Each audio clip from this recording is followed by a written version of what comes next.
Now it's a big story here in town. The U.S. Department of Justice has the Albuquerque Police Department on its radar. And after months of looking at the department, the federal government is now officially launching a civil investigation into a string of ongoing problems here. The Department of Justice is going to look at the more than 24 police shootings here since 2010, cases of police brutality and dirty cops, to see if the police department has a cultural problem and if the police chief has a problem dealing with these cases once he knows about them. The mayor and the police chief have both tried to avoid this, but they say they'll give the government anything it needs now. We will make cooperation, professionalism, and collaboration the order of the day. This, to me, is a challenge to bring the department to the highest level possible and to restore that community trust that I want to have. We are focused on whether there is a pattern or practice of excessive force by the APD, including but not limited to the use of deadly force. Besides looking at officers who shot people, the Department of Justice will look at ones accused of using excessive force. One of these cases involves a police officer holding down a man while another officer kicks him over and over, and another one that we uncovered back in August where it looks like an officer steps on a man's head even though he is surrendering. All of this getting a lot of national attention. When you do a search of Albuquerque police on Google News, for example, you will find articles in newspapers all over the country, from the Washington Post to the Los Angeles Times and the Chicago Tribune. In other news this morning, this is it. 2 Republicans in Sandoval County who are running for office have to decide today if they want to recount. The Rio Rancho Observer says the 2 races are where Eileen Garbagni barely beat out Paula Paponi for county clerk and where John Sapien beat out David Doyle for a seat in the state Senate. The races are very close. However, they are not close enough for an automatic recount. So Paponi paid more than $2,000 to have the ballots impounded until she and Mr. Doyle decide what to do.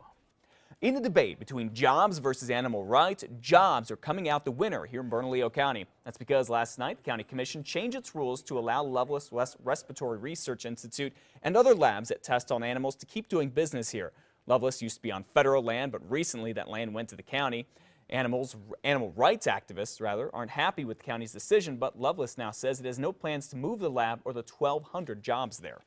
New Mexico is topping the list of states that are now cracking down on unemployment fraud. This was a big problem here in the state. The state of New Mexico had paid nearly $70 million to people who were claiming unemployment but were not even eligible. Well, now Workforce Solutions is doing what it can to keep tabs on those who file for unemployment by checking their job search status. Officials say mistakes were made because of the number of people who filed for unemployment and that number was just overwhelming. People certifying for other people on behalf of other people, returning to work or taking work and not reporting it, such as cash jobs, anything like that. On the other hand, some people just aren't aware that they have to contact the agency and let them know that they are, in fact, working again. A man is now a person of interest in a double homicide investigation out of southeastern New Mexico. Early last week, 48-year-old Mark Walters was found dead. His body was found on a road near Lake Arthur in Chaves County. A second unidentified victim was also found dead near an oil field nearby. On Thursday, deputies were shot at while trying to serve a search warrant related to the murders at a home in Hobbs. They say these 2 men right here, Juan Uribe Vidal and James Gomez, were inside. Now, a deputy who was hit by a bullet survived. Authorities now say Juan Uribe Vidal is a person of interest in the Chaves County murders.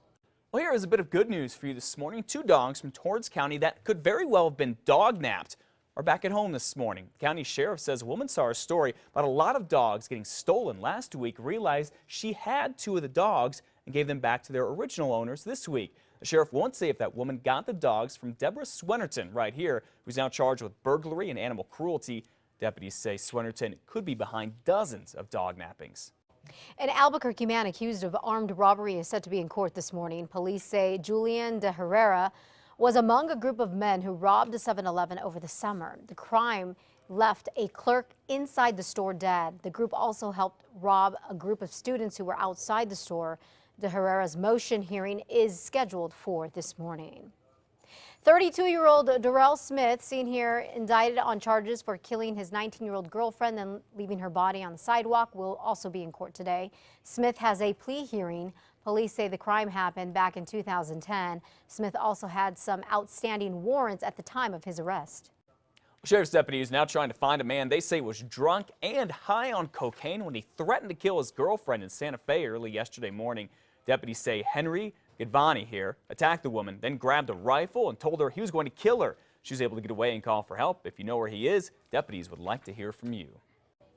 The New Mexico Gas Company has new rules in place to protect you should we experience a disastrous freeze. The Public Regulation Commission voted unanimously to require the gas company to improve its emergency response during severe weather. That includes having alternative fuels and better communications with public and city leaders. In February of 2011, you remember what happened? The National Guard had to be called out after 50,000 New Mexicans were cut off from natural gas supply during a record freeze. The crisis went on for an entire week. Well, everyone is talking about this story today, the huge Powerball jackpot. Will you be one of the ones who wins millions of dollars or become millions of dollars richer by tonight? Certainly hope so. In fact, make that $500 million richer. That's all thanks to literally the biggest Powerball jackpot ever. You can't help but get excited. No, you know? you can't. You just can't help it. Because you just sit and dream. That's what News 13's David Romero is doing. He's actually outside dreaming right by one of the billboards that says it right up behind you, David. 500 million smackers, right? 500 million, Matt. Altogether, there are about 9 ways to win that Powerball drawing for the big jackpot. Take a look at how big it's gotten. If you look over and up my shoulder right there, you can see $500 million. There's only one way to win the whole jackpot out of those 9 different ways, and it only takes 1 ticket to win. Now, some vendors are already getting ready for the long lines they anticipate later today. So far, they say that sales have been pretty steady, but obviously going up each time the jackpot jumps. As a matter of fact, it climbed to 500 yesterday when we were in one of the stores. So, if you want to buy a ticket for tonight, you have to ask yourself, do you feel lucky? Well, some said yes, others said they're just a little bit less optimistic, but still willing to share. Oh, I don't feel lucky at all. 1 in 1.75 million is a pretty slim chance, but like they say, someone's going to win. Share with my family. I got a very big family. Yes, my husband's side of the family is 8, and then my side is 6. Now, if you are the winner and decide to take home the cash, you will take $327.4 million, but keep in mind, that's before Uncle Sam comes for his cut. Matt, back to you. And Uncle Sam's happy with this jackpot, too, because he's going to take about 40% of it, at least more than $150 million. Thank you, David. We'll check in with you again in about another hour. By the way, the drawing is going to be 8:59 Mountain Time tonight, which means you have until 8 o'clock to buy your tickets. And I do sincerely wish you the very best of luck. Seriously.